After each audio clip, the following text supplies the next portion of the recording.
Agora vamos falar sobre os pilares e pressupostos da PNL. O que é isso? O que são os pilares? É sobre o que a PNL está apoiada. Quais são os pilares da PNL? Primeiro pilar, você. É baseado no quê? Nas suas habilidades, estado emocional. Sabe aquele ditado popular? Faço o que eu falo, não faço o que eu faço? Na PNL, nós não buscamos isso. Nós buscamos ser congruentes com nossas palavras, sermos exemplos, seguir o que falamos. Outro pilar é da pressuposição. As pressuposições são ideias que nós temos que acreditar para aproveitar bem a PNL, e eu vou detalhar elas já já. Mas dando um exemplo básico. Para você, por exemplo, ser cristão, para você ser católico, uma pressuposição é você acreditar em Deus. Se você não acreditar em Deus, não tem como você acreditar no catolicismo, por exemplo. Terceiro pilar é o do rapport. O rapport é a sintonia ou conexão entre pessoas. E esse é um tema que nós vamos ter uma aula só sobre ele. Quarto pilar é o do resultado e objetivo. Lembra do filme Alice no País das Maravilhas, quando a Alice vai para um caminho, num lugar que tem dois caminhos, e ela pergunta para o gato, qual que eu devo pegar? E o gato responde, para onde você quer ir? A Alice fala que não sabe, e o gato fala, se você não sabe para onde ir, qualquer caminho serve. Então, esse é o outro pilar. Quando você tem objetivo de verdade, bem definido, você consegue chegar num resultado de forma muito mais rápida.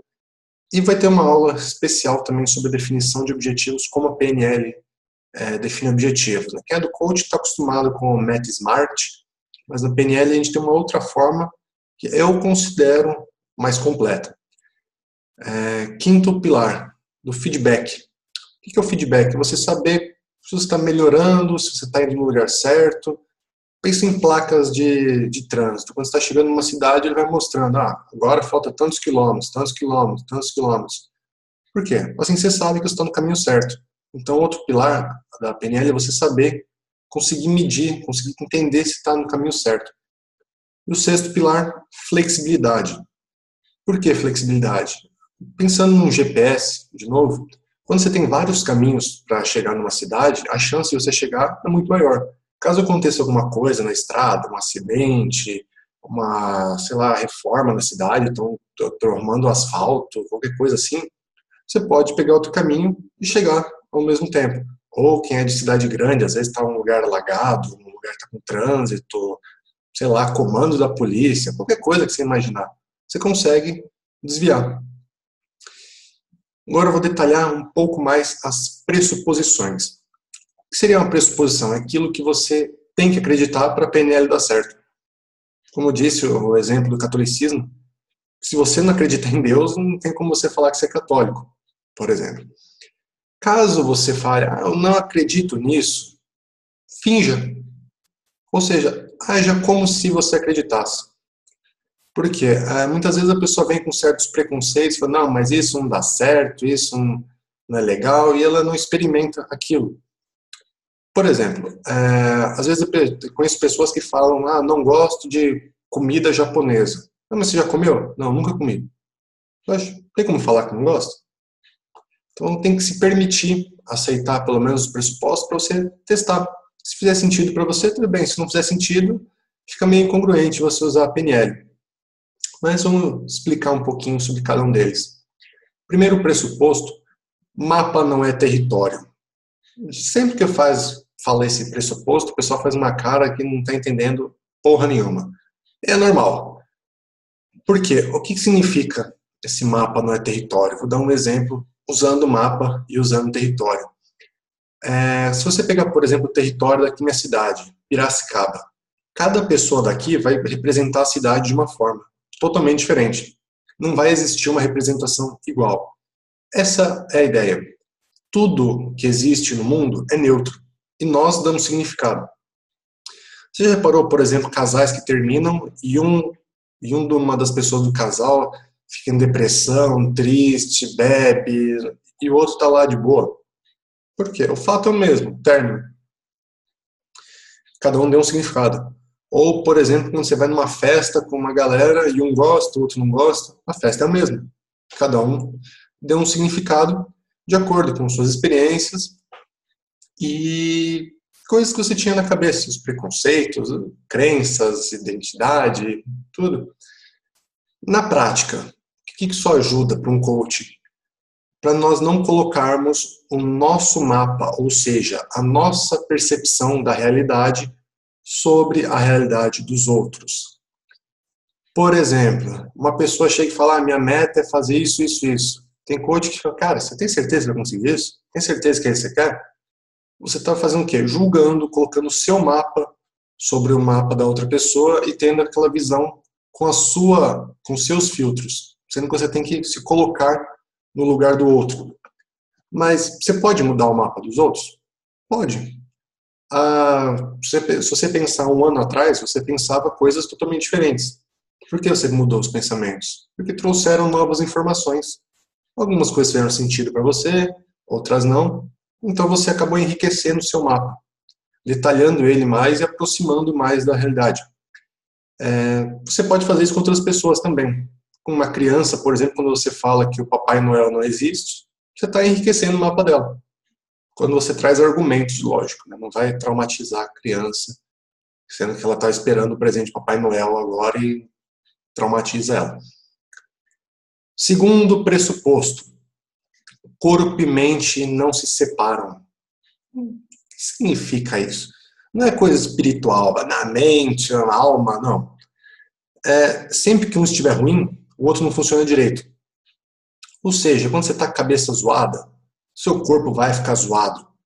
Se o seu corpo tiver aquela fisiologia cabisbaixo, triste, aquele tom de voz mais sem animação, seus pensamentos vão ficar assim também.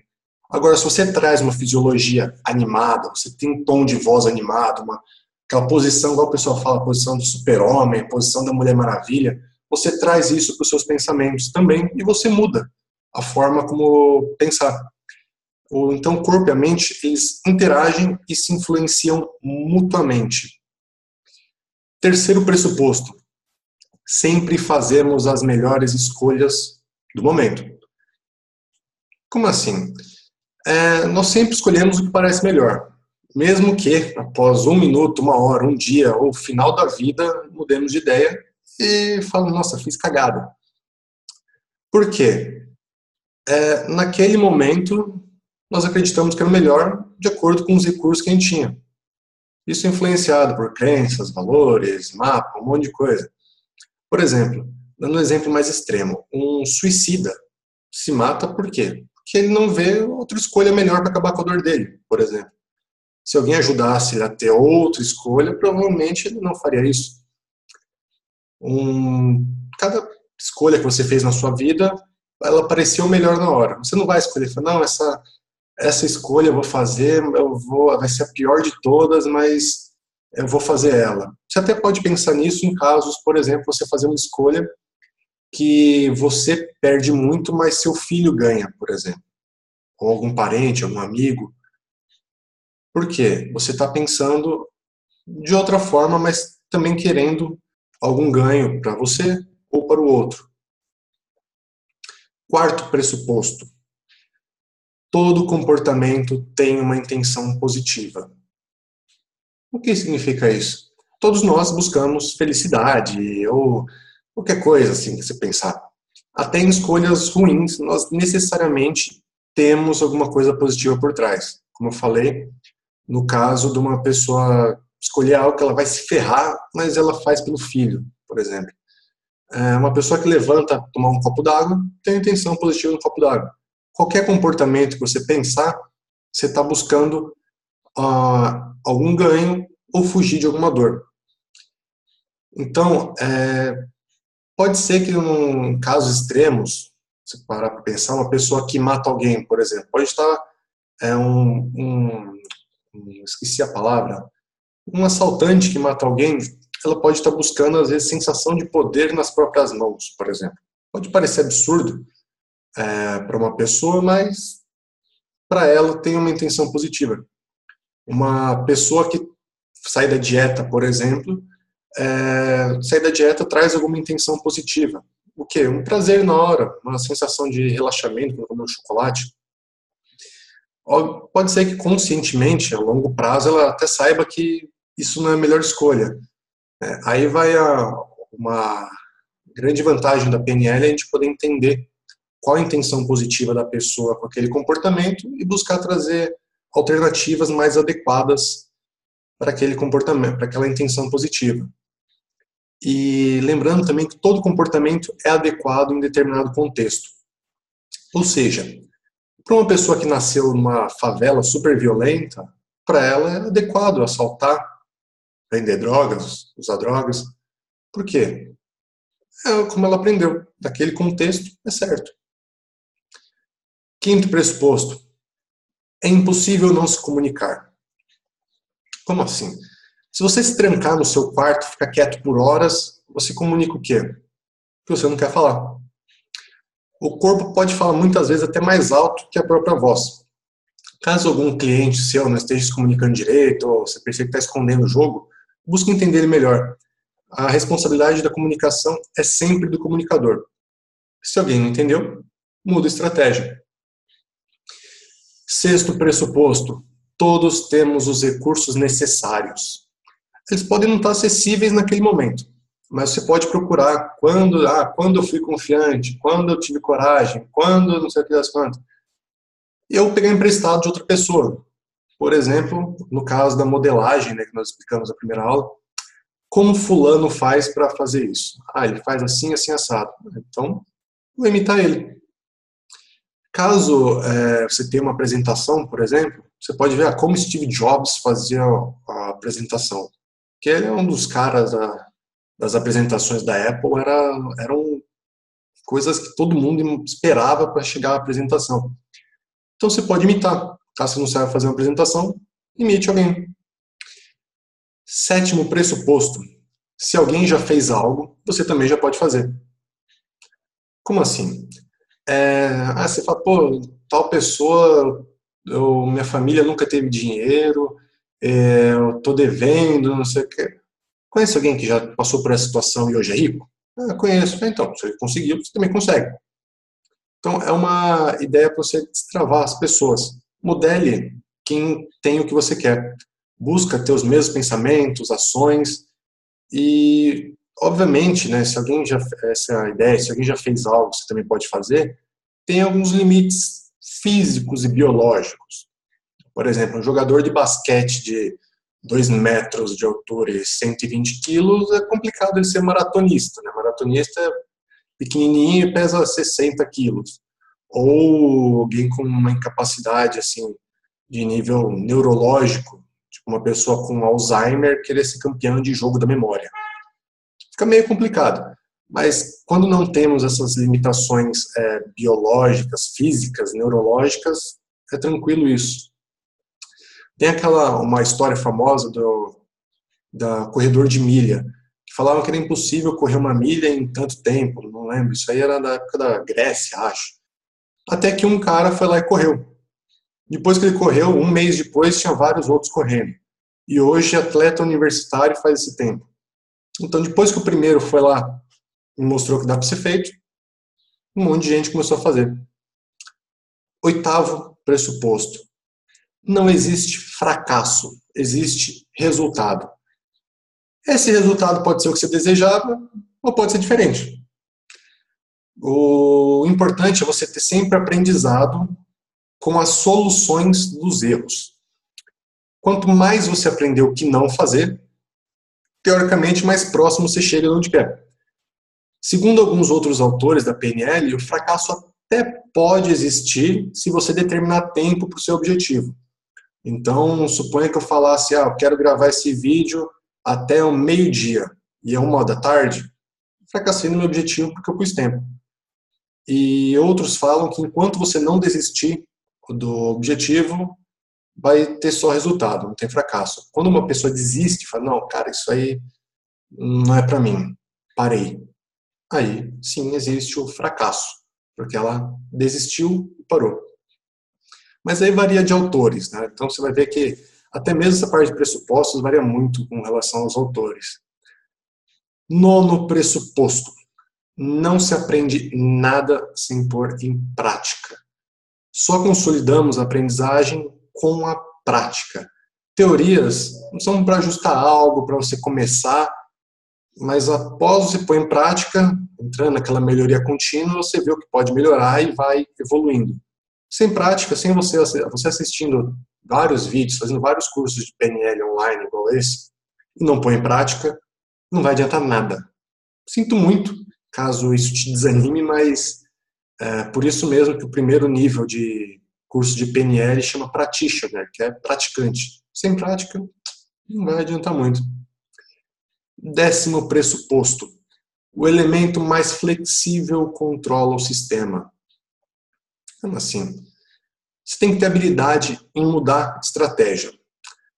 Deixar a postura rígida de lado, sabe? Quanto mais estratégia você tiver para cada coisa a fazer, mais flexível e poderoso você é. Ou seja, entra também na discussão de mapa, você ampliar seu mapa para ter mais escolhas. Igual eu falei, quando você tem vários caminhos para o mesmo resultado, a chance de você alcançar ele é muito maior. Então imagina que eu estou aqui, quero chegar aqui. Aqui eu tive um problema, dou um desvio, volto, aqui eu tive outro problema, desvio, volto. Eu posso ter vários problemas no meio do caminho. Dificilmente você vai traçar aquela linha reta perfeita que vai rapidinho, sem nenhum problema. Você vai surgir problemas, desvia aqui, melhora ali, vai perder um tempinho aqui, mas faz parte. Quando você tem flexibilidade, você não emperra. Imagina que eu queira fazer uma viagem para um lugar, só tem uma única estrada. E acontece um acidente, um caminhão tomba, pega fogo, aquele negócio gigantesco, eu não consigo passar. Se eu não tenho outro caminho, eu tenho que ficar esperando. 11º. Modelar comportamentos de sucesso leva ao sucesso. Ou seja, aí cai de novo na modelagem. Estuda como as pessoas que têm o que você quer fazem, o que elas pensam, e copia comportamento, fisiologia, crença, habilidade, onde fulano estudou, o que ele leu, como ele começou. Um curto caminho, facilita bastante. 12º. Se você quer resultado diferente, faça algo diferente. Parece besta falando assim, mas muitas pessoas acabam insistindo, fazendo as mesmas coisas, buscando resultados diferentes. O mundo não vai mudar sem você mudar algo. Pode até fazer a mesma coisa, mas de formas diferentes. Por exemplo, eu ir trabalhar num lugar e eu pegar um caminho aqui, um caminho diferente, eu estou tendo um caminho diferente para o mesmo resultado. Tá? Então, você pode mudar, assim, aí você trabalha até a sua flexibilidade. 13º pressuposto. As pessoas são perfeitas. É meio estranho, né, escutar isso? Mas elas funcionam perfeitamente de acordo com o que foram ensinadas e aprenderam. Como assim? Uma pessoa na favela, que vê muita criminalidade, ela funciona perfeitamente. Ela aprendeu, talvez, a ser criminoso por causa da influência. Porque ela acredita que isso é o certo, ela aprendeu dessa forma, ela foi ensinada assim. Talvez uma pessoa que estupra, ela talvez foi abusada na infância, ela aprendeu assim. De alguma forma, ela aprendeu dessa forma e aprendeu que isso é certo, ou que não tem problema. Então, essa é a vantagem de descobrir como nós funcionamos e conseguir mudar essas estratégias. 14º pressuposto. Nós percebemos tudo através dos nossos sentidos que atuam como filtros. Quando nós temos um mapa rico e estamos presentes no momento, ou seja, prestando atenção, não olhando o celular enquanto está conversando com alguém, por exemplo, nós recebemos muito mais informações. Então, quais são os sentidos? Vocês sabem, visão, audição, olfato, paladar e tato. E tem gente que fala de sexto sentido, intuição, tudo bem, não vou ficar entrando em discussão desse tipo. Não acredite no que fizer mais sentido para você. Numa sessão de coaching, se nós viermos com preconceito, crenças, problemas externos, nós não vamos focar no que mais importa, que é aquela pessoa na nossa frente. Então temos que estar presentes e prestando atenção, justamente para conseguir receber mais essas informações e não perder nada. Perder nada não dá, né? Vai acabar perdendo alguma coisa, mas perder o mínimo possível.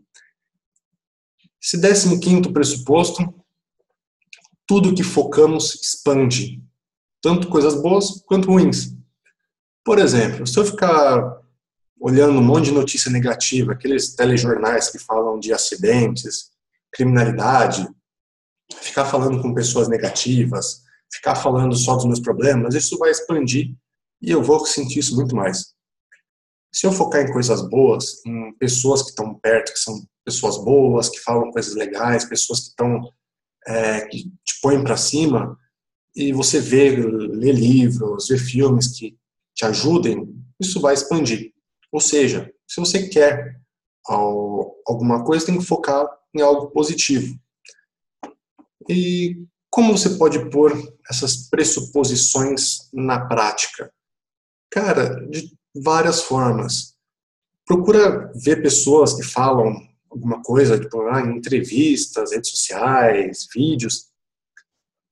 Você vai ver que as pessoas têm algumas opiniões. Por exemplo, uma coisa política falando, às vezes uma opinião polêmica. E você vai buscando entender cada uma de acordo com as pressuposições. Será que como ela aprendeu isso? Como será que é o mapa dela? Como que ela percebe isso? Qual experiência será que ela teve para ter essa opinião? Quais escolhas que ela tinha? Ela falou que fez isso, isso. Tinha outra escolha? Qual parecia a melhor escolha? Por que será que ela escolheu isso? Qual a intenção positiva desse comportamento? A ideia é justamente se colocar no lugar dessas pessoas e entender como elas estavam quando escreveram ou falaram isso. Quando você entende esses pressupostos e traz para a sua vida, acaba melhorando não só a sua sessão de coaching, o seu processo, como a sua vida. Porque isso te traz muita inteligência emocional, que hoje está meio na moda, né, a expressão inteligência emocional, que você consegue se colocar no lugar do outro, entender, essa pessoa talvez busque alguma intenção positiva, o pai bateu na filha, por quê? Talvez ele tenha aprendido assim, ele foi ensinado assim, ele aprendeu dessa forma e para ele é a única opção que ele sabe para ensinar o filho. Sei lá. Você começa a entender melhor as pessoas quando você utiliza esses pressupostos. Bom, essa é a nossa aula de pilares e pressupostos da PNL. E deixem aí embaixo o que vocês acharam da aula, tirar qualquer dúvida, fiquem à vontade. Te vejo na próxima aula.